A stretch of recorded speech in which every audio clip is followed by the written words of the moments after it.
which had a tendency to smell while drying out after a rain or melting snow.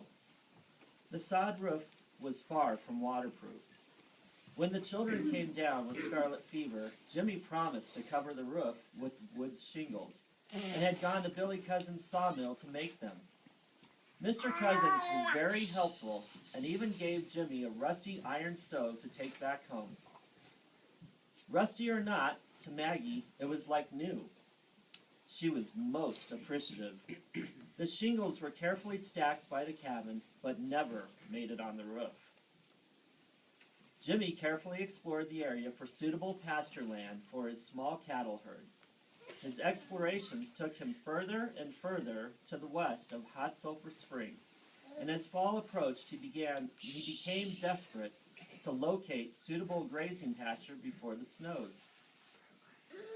Although Jimmy would return home every few weeks, the time in between his visits became longer and longer as he moved his cows to the west. Maggie was faced with many hardships in his absence. Ute Indians would quietly appear, seemingly from nowhere, and ask for food, or as in one instance, ask to trade a pony for the little boy John, which she of course adamantly refused. Maggie was able to keep friendly relations with the Utes, but never comfortable when they appeared. The conversations were limited to gestures, hand language, and a variety of facial expressions. But this is a Christmas story. To begin with, mountain men, prospectors, and just plain loafers. You're the loafer. I'm not the loafer. You are not. From Georgetown would stop by the Crawfords for a meal when they were in the area. Maggie never refused them. A few weeks before Christmas, the prospectors enjoyed a well-prepared venison stew with Maggie and the 3 children. Can I have some more, please? This is wonderful. Of course. It's only your 3rd bowl. I can see why you're still feeling famished. Mm-hmm. What do you think about Christmas coming up, Lily? I'm going to hang stocking at the foot of the bed for Santa Claus to fill with toys and candy. Very nice. So where are you two from?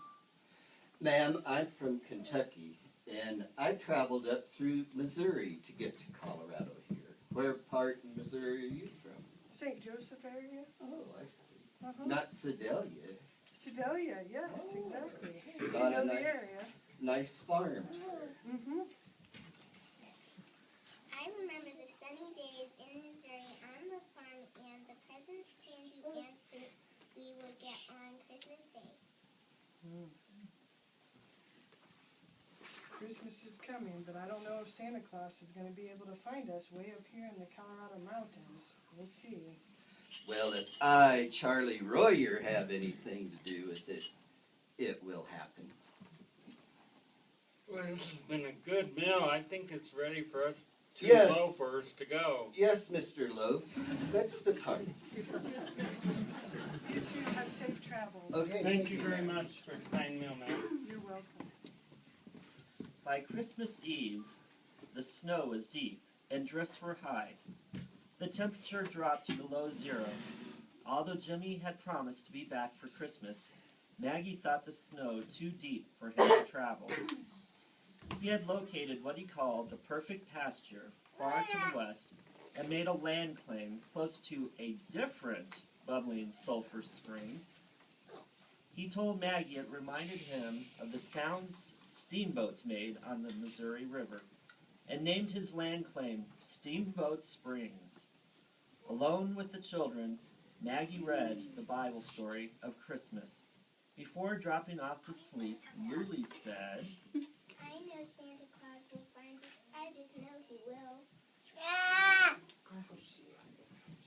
You get to bed now. Maggie sadly shook her head. Hours later, close to midnight, there was a gentle knock. A gentle knock at the door. Maggie cautiously opened the door, hoping it would not invite trouble. Mr. Royer, what are you doing here on such a late night? Well, ma'am, I listened to Luli, and I came from Georgetown, and I wanted to let you know that baby Jesus and Santa Claus does know where she lives, and you as well. I brought you some oranges. Oh, well, God bless you, Mr. Roy. My goodness. The children will be so happy in the morning. And there's a few trinkets, toys, and candy in there.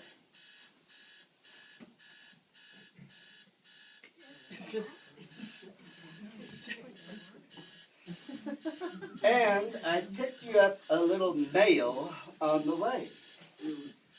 Is somebody over there speaking in tongues? It's a cricket. It must be those Colorado crickets. Well, with this warm weather, I don't see.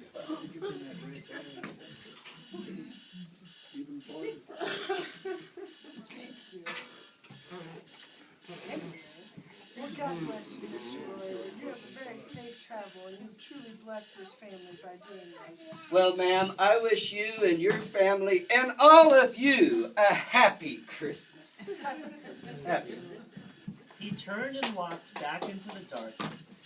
Charlie Royer had come 60 miles from Georgetown in the bitter cold and heavy snow to make 3 little children happy on Christmas morning, with oranges no less.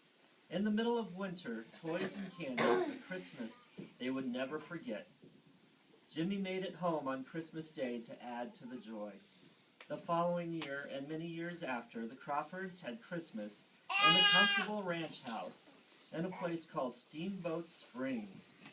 As for what the future held for Charlie Royer, well, that's a story for another time. And that is the conclusion of our story. And the players are Sage,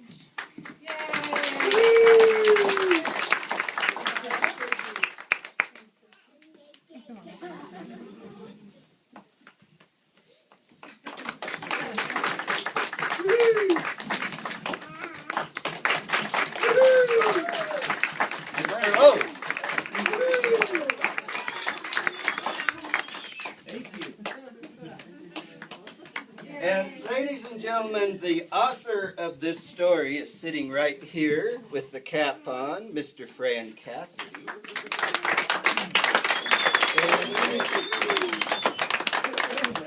And he has sent some Christmas cards. If you want to pick one up, I'd be more than happy to let you have a keepsake of this. Hopefully this will become a tradition in Hot Sulphur every year now.